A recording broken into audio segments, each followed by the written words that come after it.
Hello guys, and welcome back to the channel. If this is your first time visiting and you like some of the things that you see that I've got going on, please be sure to check out some of my other videos. Maybe consider a subscription, like, comment, all that would be greatly appreciated. For those that have been asking, there have been a few, believe it or not. Where's the remaining videos on the F23? That's what we're working on today. This is the block here. I'm getting ready to get this cleaned up and get ready to get the pistons put into it. The crank and the pistons back into it. So we're going to start this off today with Purple Power. This is a degreaser. That is an aluminum block. Degreasers like oven cleaner, like Easy Off and things like that, they can and will discolor aluminum. If you have any kind of finished brushed aluminum, if it only takes one speck of it, you ruin the whole piece. So keep that in mind when you're using a degreaser. So I'm going to go ahead and spray this down, let it sit. Not too terribly long, and then we're going to come back and hit it with the pressure sprayer, and I'll show you where we're at.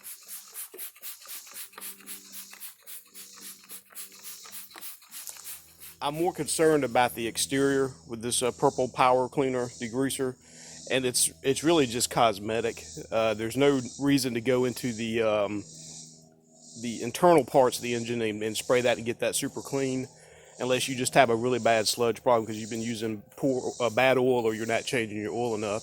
So I'm going to let that sit while I get the pressure sprayer set up, and we'll be right back.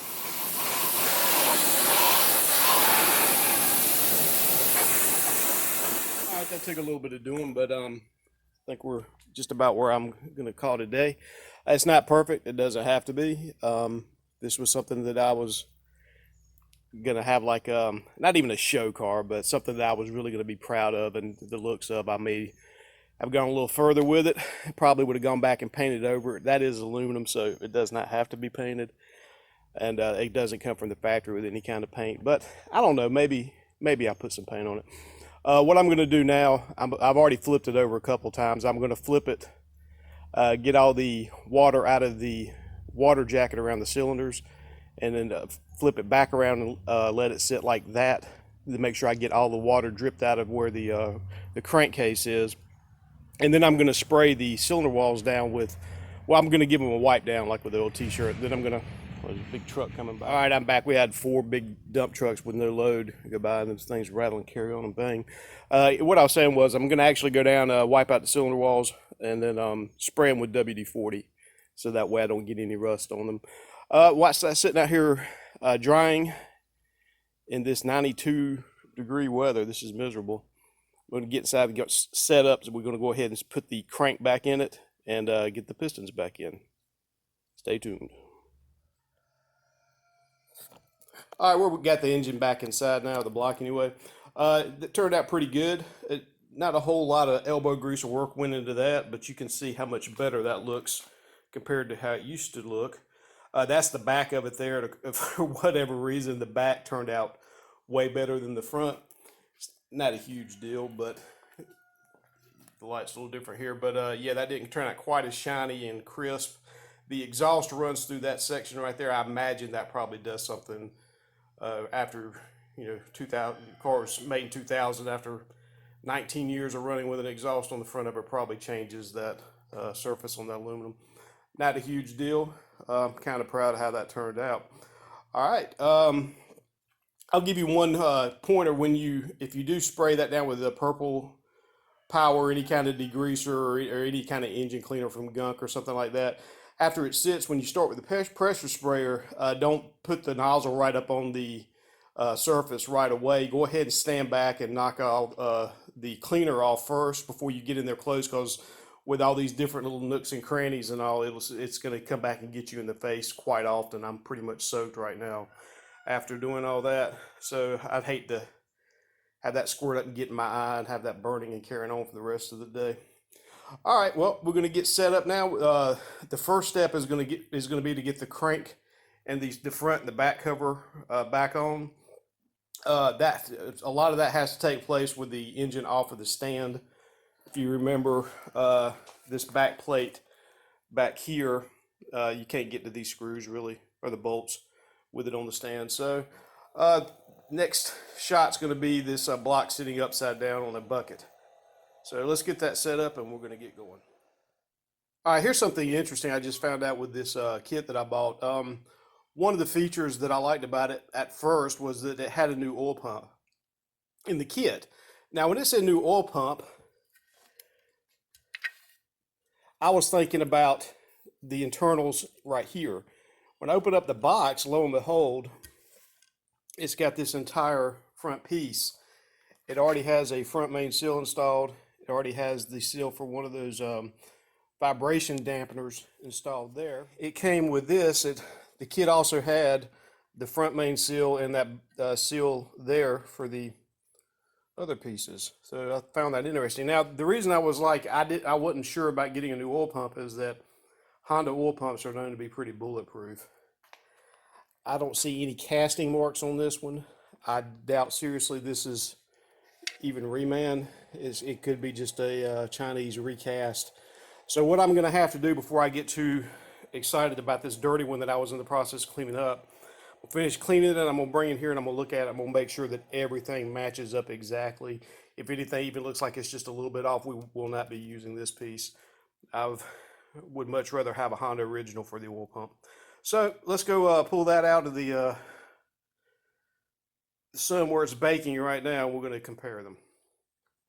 Okay, and here are these two pieces side by side. So what I'm going to need to do is from this original one that you can see clearly has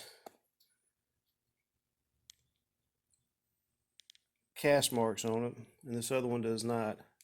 So I'm going to go out on a limb and say that is not remanufactured casing, that's actually something that's brand new, which concerns me. Visually, everything looks exactly the same. This is where the dipstick goes here. Dipstick goes here.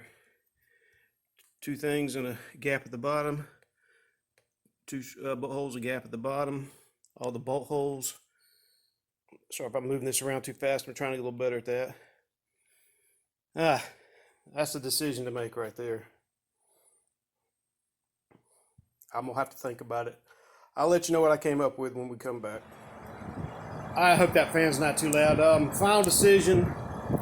I'm going to go ahead and go with the new one. When I was just now cleaning the silicone gasket sealer off at the front of this engine, it was not the gray Honda Bond, and it was it did not look like a factory job. So I'm going to go with that was not the original oil pump on the front. The one that's sitting over here on the bench. Looking at it a little closer, I mean, it's got cast marks, but I don't see any that say Honda. That says Yamada, I think, which could be actually what Honda puts on this. I don't know. Also, another reason I've decided I'm going to go ahead and go with the new one is because the leak I had at the front of this engine was so severe, it's possible it could have actually been one of these components that was actually bad. So I'm going to roll the dice and we're going to go with the new one. So let me get set up, get the crank pack in and get that front on and the back plate on. All right, guys, I got the block off of the stand and up on my bench now. I think it's funny how many guys you see on YouTube with engines and heads on these little plastic card tables working on them. But no, this is not going to happen here. Okay, the next step is going to be getting the rear plate here ready to put back on the engine. Before you can do that, the crank has to go in, but you also have to have the rear main seal in before you attach this to the back. So how this works is, again, this is the area for the rear main seal here. This is the actual rear main seal. This piece bolts onto the block like that. One of the things to keep in mind is that this mates, that is actually a gasket seal that you use for that. So you have to get all this clean, the old seal off of that and ready to accept the new stuff. How I do that, I come in, I have a wire brush. Now that is brass. That will not scratch the aluminum. And what I did is I ran that on the back of the block, and I cleaned the back of this really well with it, all these parts that go around. And then I hit it with brake clean and wiped it down real good. So the next thing we're going to do is we're going to install that rear main seal into this so it's ready to go after the crank goes back in. Get set up for that. All right, I'm set up now to get the rear main back in. The first thing I'm going to do is I'm going to set this on a piece of wood, because I'm not going to say hammering, but there will be some tapping that needs to happen, and I prefer to have some wood behind that when I do that. I'm going to use just basic grease. And what I'm going to do is I'm going to apply that to the outside of the seal here, and that's going to make it easier to go back in. Also, there is a front and a back to this. The part that's open here in the middle goes inside the engine, so that's how this is going to go on right here. This is not hard to do. I'm just going to use a light coat of grease on this. You don't have to get carried away. It's just going to help that get to where it needs to be and make sure that it's flush all the way around. All right, and again, now it's slippery, of course. Again, that's the inside, goes in like that. Just about push that back in, but you have to work one side, then work the other.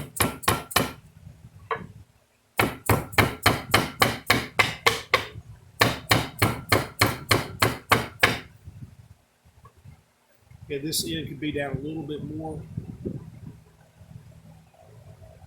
See, this is all the way to the end here, and this part here is not quite to the end yet.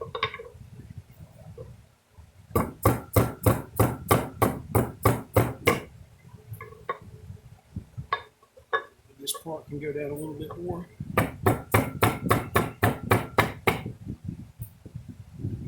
All right, that looks good to me. The thing to check is the height between the top here and the top of the seal are the same on both sides. It's all the way around. That way you know you have it in there right.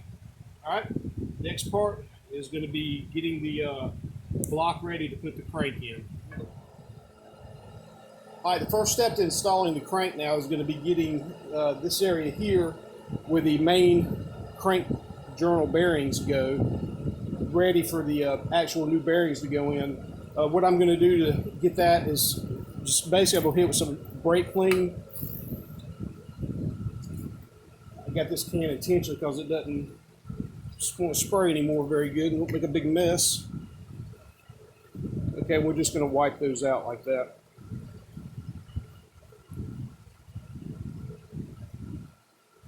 All right, and this area here is where the thrust bearings go, so also you want to make sure you have that. All right, the next step on this is going to be to get the thrust bearings in. I have my two new ones here. You see these marks on the outside of them? That is the outside of the where the bearing goes. So they will go in like this. The top of these are tapered just a little bit, and I'm guessing that has something to do with the clearances on the crank. I'm going to use again assembly lube. What the assembly lube is going to do for us here is it's actually going to make these sticky, so they will stick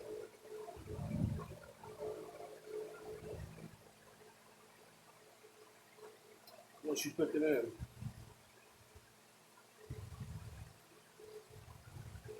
There we go. Same on the other side.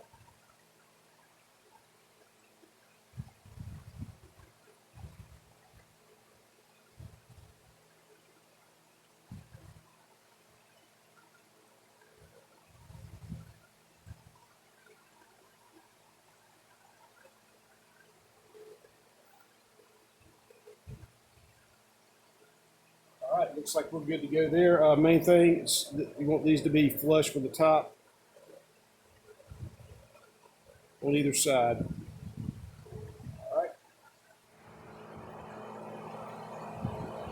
All right, my next step is going to be to put the new bearings in here.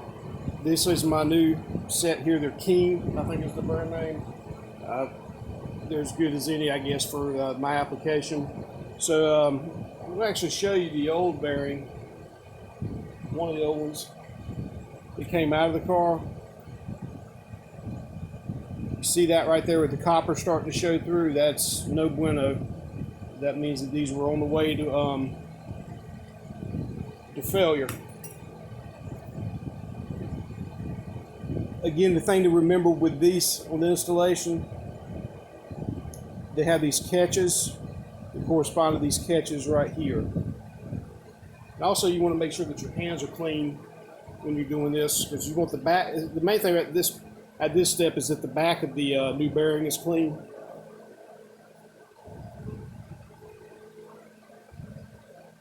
All right, so all we're going to do is drop that in, line that up there.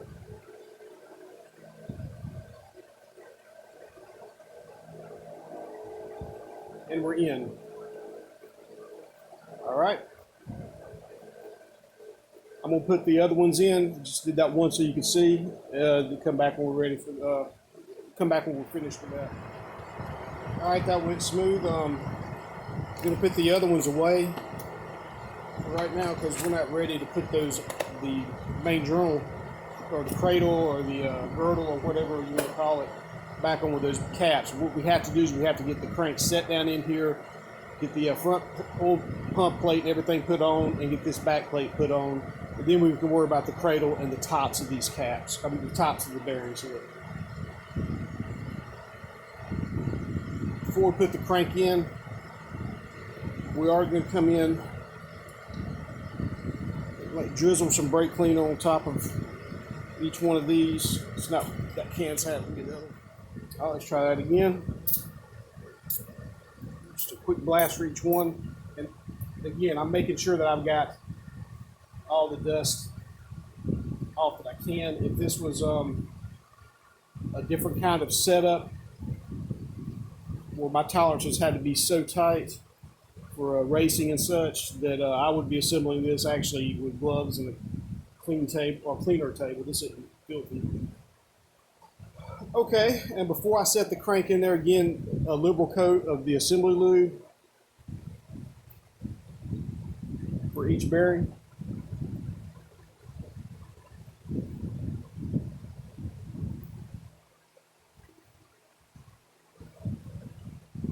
I'll take my cleaning finger, work that around.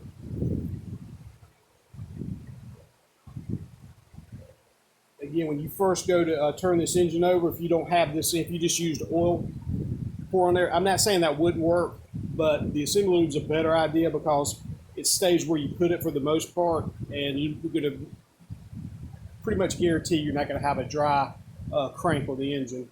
All right, let me bring the crank over. We're going to just drop that in on top of this. All right, we're back with my crank. It's there at the back.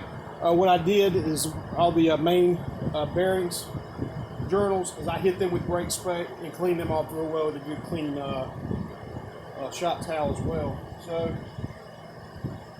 easy as it came out, it goes back in just that easy.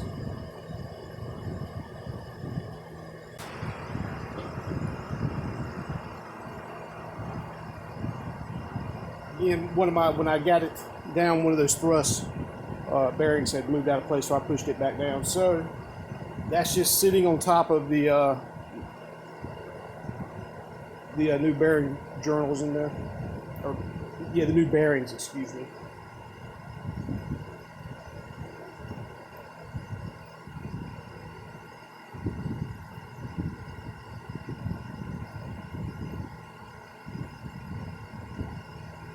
Okay, I'm happy with that. I'm going to rearrange. The first thing I'm going to do is I'm going to put that rear cap back on, and I'm going to show you how we're going to go about that.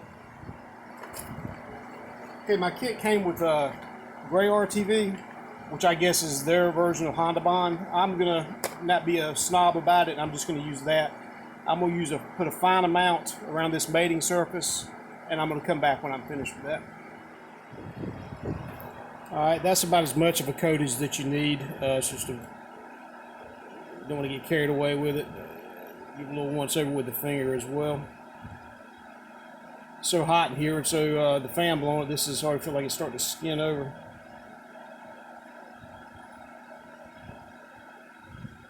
All right, now let me let this sit for just a few more minutes. Make sure I have all the mating surfaces covered. But and we'll get that on the back. All right, now that that's had a minute to skin over, all I'm going to do is start to have some dowels on the back, locating dowels on the back, so it's pretty idiot proof. One thing, some of that similar lube did fall through here, so I made sure I got that mating surface and cleaned back up. Alright, so this is going to go over the crank and locate this connecting, or these locating dowels. Just like that, we're in.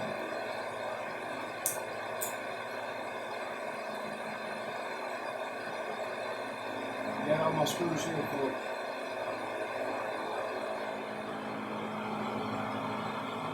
Alright, I got all those run in. There is a torque spec for these. There's 9. So as you can see, I'm actually using a torque wrench. Get all these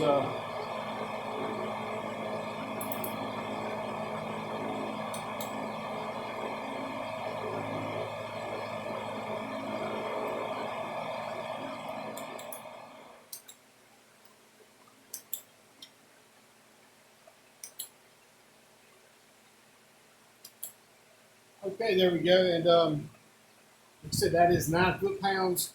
This works in inch-pounds. The small one I have, inch-pounds, you just multiply your foot-pound times 12. So 9 times 12 is 108, which is what I have this tool set at.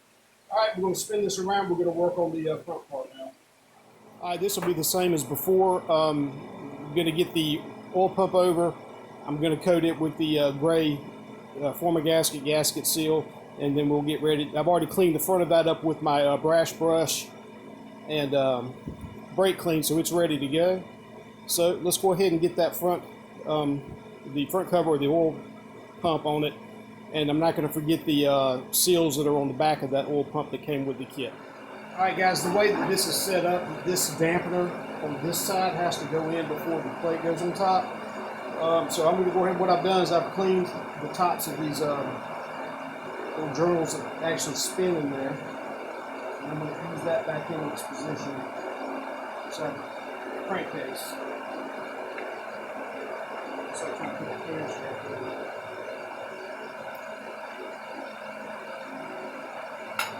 Okay, that does bottom out at the end. Okay, I've got the gray gaskets seal all the way around, ready to go. Remember that there's a small O-ring that goes here and another type O-ring ring or seal that goes right there. So spin this around and maneuver it.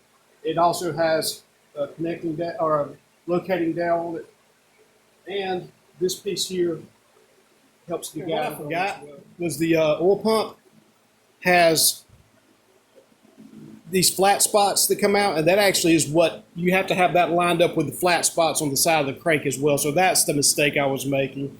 And also this little O-ring, because I was being stupid rather than thoughtful, popped out as I was giving it some taps. So let's try that again the right way.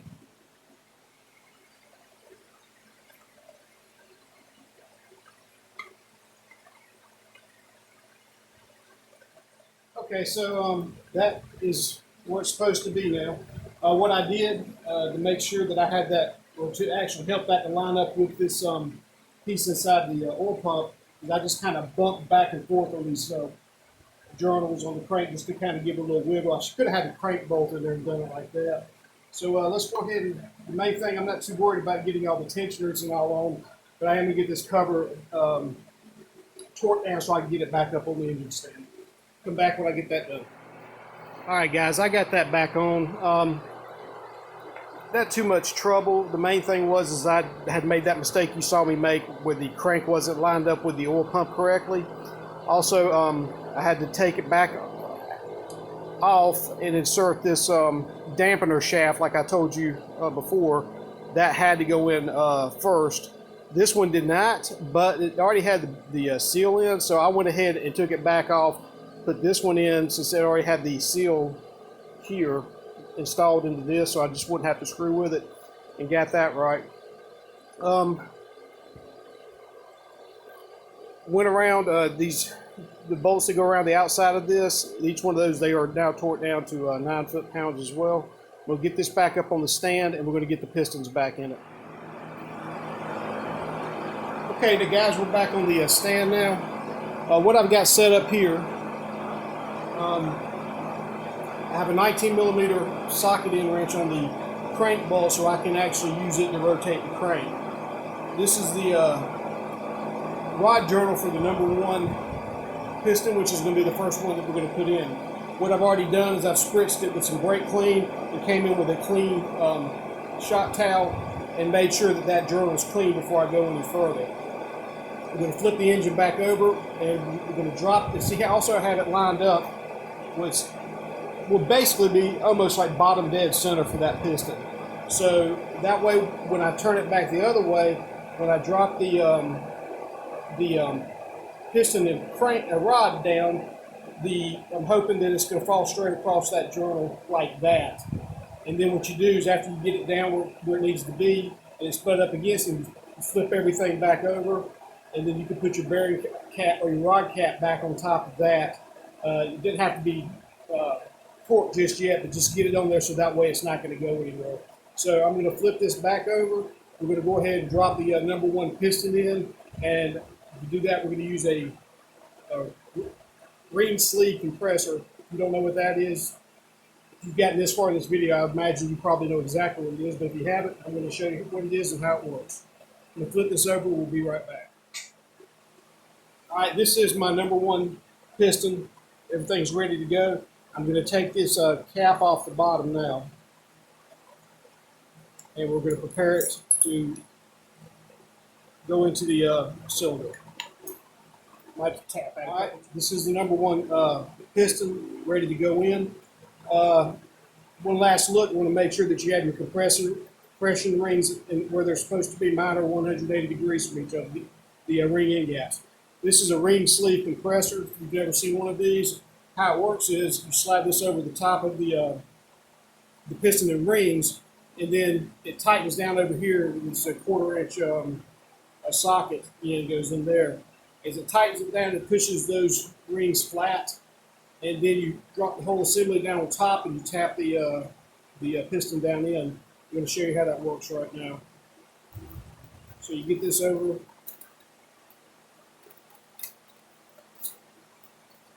This. Okay. Then you want to use the it's kind of awkward. You get to use this to tighten it down. So just a 1/4 inch ratchet.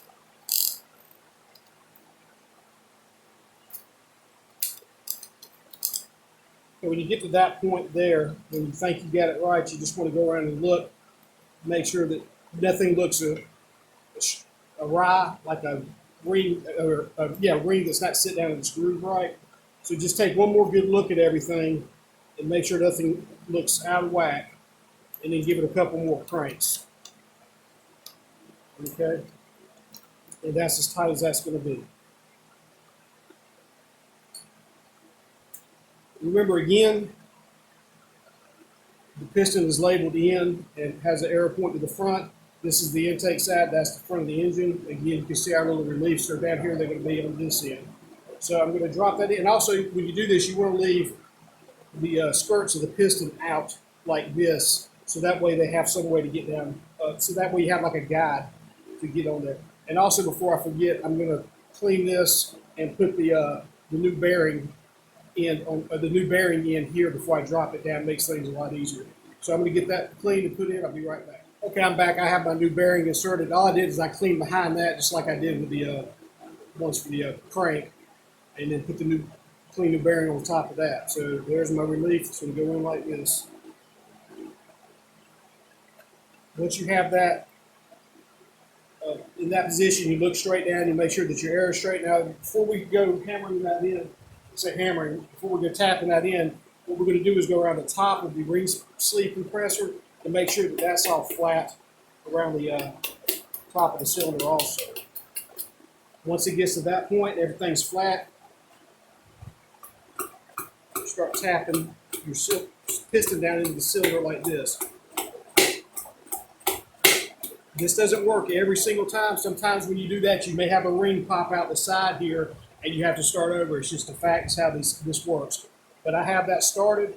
What I'm going to do now is as I continue to tap, I'm going to be underneath it. I'm going to gad that down on top of my crank journal, so that way everything lines up right and I don't have any nasty surprises. All right, I'm back with my rod cap with my new bearing in it, and I have my assembly lube. I'm going to go ahead and coat the top of this. I know I didn't coat the other side, but as it works, it spins, it will get in where it needs to be.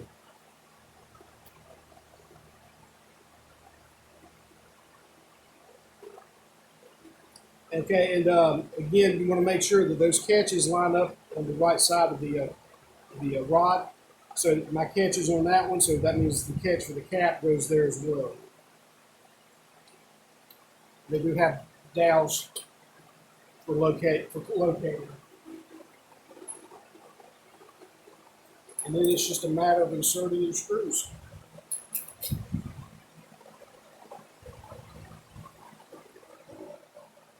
I'm not torquing these right now. I'll come back and do that later. Do them all at the same time. I'm just going to get them snug down, finger tight. All right, guys, there we go. I got the pistons in. Show you that. So, not too much trouble, but I would spin the crank and give you all the excitement of watching them go up and down. But since I don't have that bottom girdle or a bridge or whatever you want to call it on the bottom for the caps, you can spin one of those bearings out from underneath the crank, and I'm not feeling like messing with that.